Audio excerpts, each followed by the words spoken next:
All right, boys and girls, we interrupt your regularly scheduled how-to manual to bring you an update. So as you know, it takes a while to get these videos edited and out to you guys. In the time that it's taken me to get all these videos edited for you, I sold the silver car. Fortunately for me, I sold it to one of my homies. He's a good dude, probably seeing this video right now. Unfortunately, no fault of his nor mine, there was an issue with one of the pieces inside that motor. Apparently one of the balance shafts seized up on him on the freeway, and now the motor's bad. Blew the motor out, caught fire on the freeway. Poor guy. My heart goes out to him. I feel so bad. I've done a bunch of research. I've gone back through all my videos. There's no way any of us could have even known that those balance shafts were going to be a problem. Not his fault, not my fault. Nobody's to blame. The only thing that really matters is that he made it home safe. Nobody got hurt. No issues. So, with that said, I'm going to walk you through it. I'm going to show you where we went wrong. And that's what this video is about before we continue with the rebuild.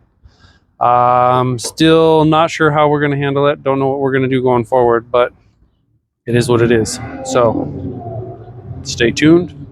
Let's get to work. Woo!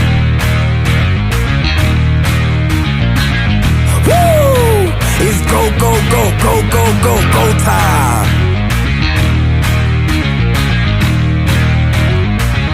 Tick, tick, boom. Get to work. So, in this view, I'll show you.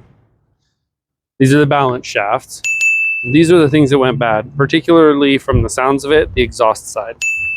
What I do know is this. When the bearings get clogged up and overheat, then the bearings on these are notorious for seizing up. At that point, with the seize, you've got a 50-50 shot. Either it's going to eject itself out of the motor, or it's just going to lock up the whole motor because the chain's strong enough. Depending on how bad it locks up, we'll decide if it's going to do ejecto-cedo or if it's actually going to just lock up your motor, won't be able to start.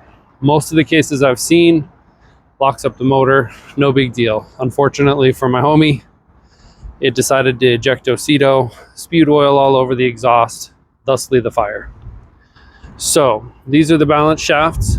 Once they're removed, they are a mandatory replace item. So you take them out, you have to put new ones in. They're about $500 a set. So there are two ways that they can go bad. One, which I think is the case with these ones, something makes its way into the tiny oil passage that feeds the bearing on these things and clogs it up. There's a little tiny screen in there, and that'll clog up with schmutz. Could be just small particles of dirt or debris or anything that got inside the engine. It could be sludge, it could be RTV, it could be just about anything. The port on those is, what did they say, 6 millimeters? It's like 1/8 of an inch. Pretty small. But for an oil passage under pressure, that would work just fine until you get schmutz in it. There is a little metallic screen in there, so likely that catches some of the debris. The other way that they go bad, on the camshaft bridge, which I'll show you here, there is a metal screen. Notorious, the factory ones are a woven metal screen in a phenolic housing.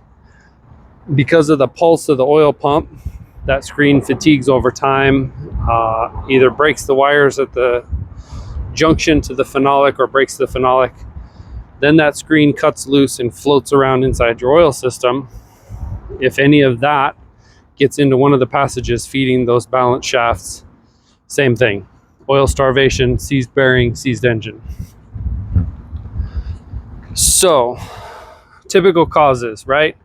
One, I didn't know to look for a damaged screen. The one that I saw in the crank bridge looked fine. Obviously, a visual inspect is not good enough. So I'll take ownership for that one. My bad. There is a replacement screen you can get that's a laser welded unit. There is also a service bulletin out there if you're one of those lucky folks that has the right build number, they recommend to just pull the screen out completely, not even use it. So the other thing that could be a giveaway for this is if you have a lot of sludge in your engine. So if you have poor maintenance habits, somebody that decided to not change the oil very often, you know, previous owners and whatnot, a buildup of sludge in the engine is a good indicator that you probably want to pull the balance shafts and replace them. Definitely check the screens out and get them cleaned.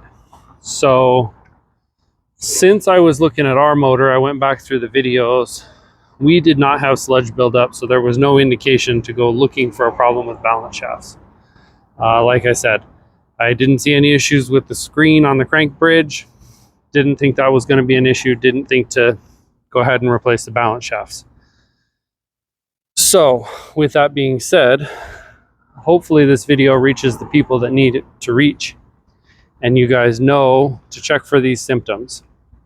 One of the giveaways that I didn't catch in time, coming off the freeway, he would get a low oil light, and it would only be when you exit the freeway after driving for some time at speed, RPMs drop, and then you get a flashing oil light. The other symptoms of that are a clogged or failing oil pressure sensor, which I was under the impression would be the case with this one because I had some wire harness issues. I had to replace a bunch of the wires and the clips on the rest of that particular loom of the harness. So I was leaning towards bad wires, failing oil pressure sensor. The other cause of that intermittent oil light is wrong oil type, surprisingly enough. So if you run the wrong grade, 5W40 is what's recommended. If you run the wrong grade of oil, you'll get the oil light. Same symptoms if it's the wrong grade of oil or the failing oil pressure sensor.